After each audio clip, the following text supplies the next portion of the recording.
कि रटना नहीं है, हमें सीखना है। तो दोस्तों सीखने के लिए हमें बेसिक जो मैंने आपको जब समकोण त्रिभुज में कर्ण, आधार और लंब का जो परस्पर संबंध बताया था कि कोणों के अकॉर्डिंग समकोण त्रिभुज की भुजाओं को कर्ण, आधार और लंब कहा गया, जिनमें सबसे बड़ी भुजा कर्ण और शेष दो भुजाओं को लंब और आधार कहा गया। तो लंब स्क्वायर प्लस आधार स्क्वायर बराबर कर्ण स्क्वायर, या फिर हम ये कह सकते हैं कि कर्ण स्क्वायर बराबर लंब स्क्वायर प्लस आधार स्क्वायर। तो दोस्तों इस सूत्र के अकॉर्डिंग अगर हम चलते हैं तो हमारी 5 सर्व समीकरणाएं याद होती हैं। अगर हमें कर्ण का सूत्र याद है तो हमें 5 सर्व समीकरणाएं भी याद है। और वीडियो के अंत में इसका दूसरा जो ट्रिक बताऊंगा वो है देसी ट्रिक्स। हमारी जो कैटेगरी हैं उनके अकॉर्डिंग हमें सर्व समीकरणाएं ज्ञात करने का एक देसी ट्रिक्स, वो भी अगर याद कर लेंगे तो वो ट्रिक्स का माध्यम है, लेकिन हमें यहाँ प्रोसीजर के अकॉर्डिंग कर लेते हैं, उसके बाद में ट्रिक्स के माध्यम से इनको सीख लेंगे। तो दोस्तों पहला जो सूत्र है वो है लंब स्क्वायर प्लस आधार स्क्वायर बराबर कर्ण स्क्वायर। अब हमें ये देखना है कि जो सर्व समीकरणाएं हमें दी गई हैं उनमें से ऐसी कौन सी 2 सर्व समीकरणाएं हैं जिनमें हर कर्ण है। दोस्तों हर पर चलना है, जिसका हर कर्ण है। तो दोस्तों ध्यान दीजिए, एक तो साइन का और एक कोस का। साइन और कोस का जो हर कर्ण है तो ध्यान से देखिए स्क्वायर लगा हुआ है, तो हमें ये करना है कि sign square theta plus cos square theta बराबर 1। तो दोस्तों हमारी ये सर्व समीकरण बन जाती है sign square theta plus cos square theta बराबर 1। अब ये सर्व समीकरण बनी कैसे, तो ध्यान दीजिए, अगर हम स्क्वायर करें साइन का जो मान है वो है लंब बटा कर्ण, तो लंब स्क्वायर बटे कर्ण स्क्वायर आ गया। आधार का जो मान है देखिए साइन स्क्वायर थीटा, तो यहाँ देखिए साइन का मान वापस लिख लेते हैं ल स्क्वायर यानी लंब स्क्वायर बटे कर्ण स्क्वायर, प्लस कोस का जो मान है वो है आधार स्क्वायर बटे कर्ण स्क्वायर। हमने कर्ण को ही तो देखा था। अब ध्यान दीजिए इनका एलसीएम आएगा कर्ण स्क्वायर एलसीएम आ गया, तो कर्ण से कर्ण कट गया, हमारा जो मान आया वो आया एल स्क्वायर प्लस आधार स्क्वायर यानी लंब स्क्वायर प्लस आधार स्क्वायर। देखिए कि क्या यही सूत्र था, लंब स्क्वायर प्लस आधार स्क्वायर बराबर कर्ण स्क्वायर। तो क्या इन दोनों का मान कर्ण स्क्वायर होता है, तो कर्ण स्क्वायर बटे कर्ण स्क्वायर और कर्ण स्क्वायर से कर्ण स्क्वायर कटकर मान आ गया 1। तो इस प्रकार से दोस्तों हमने रटा नहीं है बल्कि सीखा है कि लंब स्क्वायर प्लस आधार स्क्वायर बराबर क्या होता है, कर्ण स्क्वायर होता है। अन्य भी 5 ऐसे ही बनेंगी, अन्य जो 3 हैं, 2 सूत्र और हमारे पास हैं, लंब स्क्वायर का भी है और आधार स्क्वायर का भी है। तो कर्ण स्क्वायर के सूत्र के अनुसार हमारे पास सर्व समीकरण बन गई 1। अब इस 1 से 5 कैसे बनती है, देखिए दोस्तों ध्यान से, एक्सप्लेनेशन समझ में आ गई होगी दोस्तों कि 1 कैसे होता है। अब ध्यान दीजिए कि साइन कोस अगर इधर से इधर जाए तो इधर तो बच गया साइन स्क्वायर थीटा बराबर, इधर जो कोस जो है प्लस का था वो इधर आ जाएगा, माइनस का हो जाएगा कोस स्क्वायर थीटा। स्क्वायर हटाने का प्रोसीजर हम कक्षा 6, 7, 8 में पढ़ चुके हैं कि स्क्वायर हटाएंगे तो हम अगली संख्या का अंडर रूट कर देंगे यानी वर्गमूल, तो 1 माइनस कोस स्क्वायर थीटा का अंडर रूट। तो इस प्रकार से साइन थीटा का मान आ गया 1 माइनस कोस स्क्वायर थीटा का अंडर रूट। इसी प्रकार से हमने पक्षांतरण किया था कोस को, अब की बार साइन को कर दूं तो कोस इधर रह गया, कोस स्क्वायर थीटा बराबर 1 minus sign square theta. Square हटाएंगे तो वही प्रोसीजर, तो कोस थीटा बराबर 1 माइनस साइन स्क्वायर थीटा का अंडर रूट। तो क्या दोस्तों हमने सीखी हैं या रटी हैं? गणित के बेसिक नॉलेज से हमने 5 सर्व समीकरणाएं सीखी हैं जो पाइथागोरस प्रमेय थी उसके अकॉर्डिंग। तो दोस्तों हमारी 5 सर्व समीकरणाएं ये ज्ञात हो गई। अब दूसरा जो टॉपिक हम लेते हैं, याद हो गई होंगी दोस्तों और क्लियर समझ में भी आ गया होगा कि लंब स्क्वायर प्लस आधार स्क्वायर। देखिए मैंने इसको लिया था लंब स्क्वायर प्लस आधार स्क्वायर बटा कर्ण स्क्वायर, तो लंब स्क्वायर आधार स्क्वायर का मान कर्ण स्क्वायर, दोनों में कर्ण लिया। अब चूंकि दूसरा जो नियम है वो देखिए कि हम जानते हैं कि लंब स्क्वायर का जो आधार स्क्वायर का जो सूत्र है वो कर्ण स्क्वायर माइनस लंब स्क्वायर है। तो देखिए कि आधार देखिए कौन कौन से सर्व समीकरण में, एक तो 10 में और एक सेक में। इन दोनों सर्व समीकरणों में आधार जो है वो हर है दोस्तों। अब बताइए कि सूत्र अनुसार पहले सेक आए या टेन आए, क्योंकि कर्ण स्क्वायर माइनस लंब स्क्वायर है तो इसमें कर्ण इसमें लंब, तो हमारे पास आएगा sec square theta minus tan square theta बराबर 1। Sec square theta minus tan square theta बराबर 1। ये क्यों लिया? देखो कर्ण स्क्वायर माइनस लंब स्क्वायर बराबर आधार स्क्वायर। देखिए कर्ण स्क्वायर माइनस लंब स्क्वायर बराबर आधार स्क्वायर, बटा आधार दोनों में शामिल है, तो ये सर्व समीकरण इस प्रकार से बनती है। अब इसको भी अगर इस प्रकार से एक्सप्लेनेशन करेंगे तो यही प्रोसीजर आ जाएगा, बराबर आधार स्क्वायर बटे आधार स्क्वायर, आधार से आधार कट जाएगा, आंसर आएगा 1। तो सेक, अब वही 5 प्रोसीजर इसमें कर लेते हैं। टेन इधर से इधर गया तो सेक स्क्वायर थीटा बराबर 1 plus ten square theta, ten square theta, वही स्क्वायर उठाएंगे तो सेक थीटा बराबर 1 प्लस टेन स्क्वायर थीटा का अंडर रूट। नेक्स्ट ऐसे ही कर लेंगे, टेन इधर से इधर का इधर ही रहेगा, या टेन को इधर से इधर पक्षांतरण कर दें तो सेक स्क्वायर थीटा का जो टेन थीटा का मान आएगा तो टेन थीटा बराबर सेक स्क्वायर थीटा माइनस 1, और टेन थीटा बराबर टेन स्क्वायर थीटा का मान टेन थीटा बराबर इसका अंडर रूट, तो सेक स्क्वायर थीटा माइनस 1 का अंडर रूट।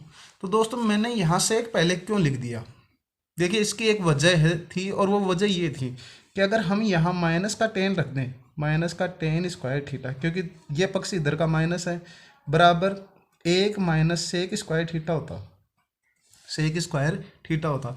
लेकिन सर्व समीकरण कभी ऋणात्मक नहीं होती हैं, तो उनके लिए पहला जो मान है वो टेन माइनस का कभी आपको नहीं मिलेगा, तो टेन प्लस का मिलेगा। टेन प्लस का करने के लिए इन सभी के चिन्ह बदल दिए, ये प्लस का हो गया तो सेक प्लस का हो गया, पहले लिख दिया, और 1 माइनस का होगा उसको बाद में लिख दिया। तो इस प्रकार से दोस्तों हमारी 5 सर्व समीकरण फिर से ज्ञात हो जाती हैं। अब नेक्स्ट जो टॉपिक है कि 5, 5, 10, मैंने कहा था कि 15 सर्व समीकरण सिर्फ कर्ण, आधार और लंब के माध्यम से। अब देखिए दोस्तों, हमने एक पढ़ी sine square theta plus cos square theta बराबर 1, दूसरी पढ़ ली sec square theta minus tan square theta बराबर 1। 2 सूत्र भी हमारे क्लियर हो गए। इसके बाद में जो तीसरा सूत्र था वो लंब स्क्वायर का, जिसका प्रोसीजर ये है कि जो हमारे पास सिर्फ सर्व समीकरण बच गई, 1 और 2 को हम कंप्लीट कर चुके, टेन और सेक को भी कंप्लीट कर चुके। अब बची हमारे पास 2 सर्व समीकरण कोसेक और कोट। क्या उनमें हर लंब है? ध्यान से देखिए, उनमें हर लंब ही है। तो 2 में हर कर्ण था, 2 में हर आधार था, 2 में हर कर्ण लंब है। तो उन्हीं के आधार पर हमारी ये 15 सर्व समीकरण बनी है। तो दोस्तों यहाँ अब क्या करेंगे, कोसेक स्क्वायर को करने के लिए हमारे पास जो लंब स्क्वायर का सूत्र था तो वो था कर्ण स्क्वायर माइनस आधार स्क्वायर बराबर लंब स्क्वायर। कर लीजिए। अगर इसके अकॉर्डिंग हम चलते हैं तो कर्ण में से आधार घटाना है, यानी कोसेक में से कोट घटाना है, तो हमारे सर्व समीकरण बन गई cosec square theta minus cot square theta बराबर 1।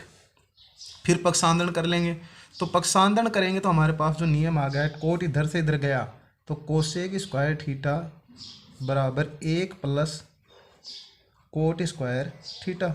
स्क्वायर हटाएंगे तो कोसेक थीटा बराबर कोसेक थीटा, स्क्वायर हट गया, बराबर इसका under root 1 plus cot square theta का अंडर रूट।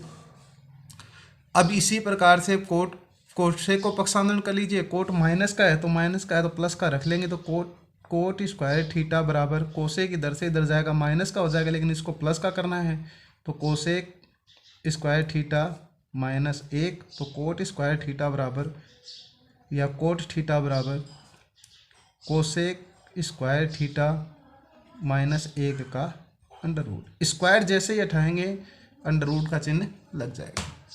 तो दोस्तों इस प्रकार से हम सर्व समीकरणों का ये बेसिक जो 15 सर्व समीकरण थी वो कर्ण, आधार और लंब के आधार पर थी। तो हमने इनका अध्ययन रटा नहीं है बल्कि सीखा है, क्योंकि हम 3 सूत्र जानते थे और वो तीनों सूत्रों के आधार पर हमारी ये सर्व समीकरण बनी। अब चूँकि दोस्तों मैंने आपसे कहा था कि अगर हम ये कर्ण, आधार, लंब भी नहीं पता होता तो हम एक बेसिक जो ट्रिक्स का माध्यम है वो अपना लेते हैं।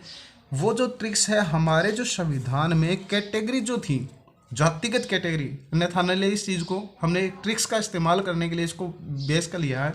हमारे संविधान में जातिगत जो कैटेगरी थी वो थी, एक तो थी SC, दूसरी थी हमारे पास ST और तीसरी थी हमारे पास OBC, OB और C। क्या दोस्तों ये सही है कि हमारे पास 3 कैटेगरियाँ थी, SC, ST और OBC। अब इनसे सर्व समीकरण कैसे बनी, ध्यान से देखिए दोस्तों, ये सिखाने का नहीं ट्रिक्स का माध्यम है, इसलिए मैंने इनको एक ट्रिक्स के रूप में लिख लिया। SC से क्या बना, आप बराबर 1 लिख दे, सभी के बराबर 1।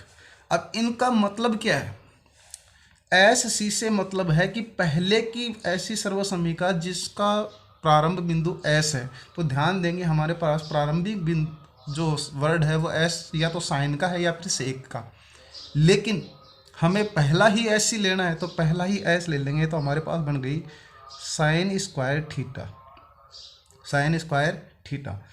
SC का तो प्लस, ST का माइनस और OBC में ये B यानी बाकी यानी OBC में भी माइनस। ये 2 सर्व समीकरण हमें फिर ज्ञात हो जाएगी।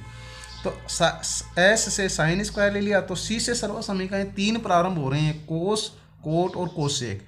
तो कौन सी लें, तो शुरुआत वाले ले लेते हैं। तो शुरुआत में हमारे पास है कोस, तो sign square theta plus cos square theta बराबर 1। तो हमारा SC से एक सर्व समीकरण ज्ञात होती है। ध्यान रहे SC में प्लस करना है, ST में माइनस करना है और फिर OBC में भी माइनस करना है। अब यहाँ दूसरी जो सर्व समीकरण थी कि ST के अकॉर्डिंग कौन सी बनी, तो हमने साइन को तो इस्तेमाल में ले लिया। अब S से जो बची हुई सर्व समीकरण थी वो थी sec square theta, sec square theta minus tan से, T से टेन ही बनती है तो टेन स्क्वायर थीटा बराबर 1। अब OBC को तीसरी सर्व समीकरण का जो रूप लेते हैं OBC में ये जो O था उसको काट देते हैं तो बच गई C, आगे से काट के देते हैं C बाकी C, C बाकी C। तो C बाकी C यानी C से 2 सर्व समीकरण बच गई थी भी हमारे कोसेक और कोट। उनमें से जिसके अक्षर ज़्यादा हैं वो पहले लिख देंगे, यानी ज़्यादा संख्या में से कम संख्या घटाई जाती है, वही प्रोसीजर। तो कोसेक स्क्वायर थीटा B यानी बाकी और कोट स्क्वायर थीटा बराबर 1। तो ये था हमारा देसी ट्रिक्स और यही सारी सर्व समीकरण हमने पढ़ी हैं ऊपर। तो दोस्तों आज का ये कंसेप्ट सीखने की दृष्टि से भी, ट्रिक्स की दृष्टि से भी आप समझ गए होंगे। अगर ऐसे ही वीडियो, अगर मैथ से रिलेटेड जो वीडियो अगर आप और भी देखना चाहते हैं तो मेरे चैनल पे जितने भी वीडियो अपलोड होंगे वो टोटल मैथ से रिलेटेड होंगे। हाँ, फिलहाल मैंने 10वीं का पैटर्न इसलिए लिया है कि 10वीं बोर्ड एग्ज़ाम निकट हैं, प्री बोर्ड एग्ज़ाम अभी मार्च में और मेन एग्ज़ाम भी मार्च में ही प्रारंभ होंगी। तो उनकी दृष्टि से मैंने ये कक्षा 10 के ज़्यादातर टॉपिक उठा के वीडियो बनाए हैं। तो दोस्तों अगर आप चैनल को सब्सक्राइब कर लेते हैं तो मैं ये कहता हूँ कि इसके जस्ट बाद या पूर्व में मैंने वीडियो बेसिक गणित के जो अपलोड करके रखे हैं, जिनमें कक्षा 3 से अबव की सभी कक्षाओं के लिए भी उपयोगी हैं, उनको भी देख लें। तो मेरे इस चैनल को सभी कक्षा के विद्यार्थी जो गणित अध्ययन में रुचि रखते हैं या फिर गणित में बिल्कुल कमज़ोर हैं, और मेरे वीडियो एक बार ज़रूर देखें। अगर पसंद आए तो चैनल को सब्सक्राइब कर लें, वीडियो अच्छा लगे तो लाइक करके एक कमेंट करें और बेल आइकन बटन को प्रेस करके ऑल को सिलेक्ट कर लें, ताकि अगर आपको मेरा जब भी वीडियो अपलोड हो आपको नोटिफिकेशन द्वारा पता चल जाए। तब तक के नेक्स्ट वीडियो में ऐसी सर्व समीकरण जो हमने 26 सर्व समीकरण पढ़ी हैं, उन 26 की 26 सर्व समीकरणों के आधार पर हमारी एक पूरी की पूरी प्रश्नवाली या प्रश्नमाला है, उसका हम कुछ महत्वपूर्ण प्रश्नों का हल करेंगे। तब तक के लिए धन्यवाद। जय हिंद।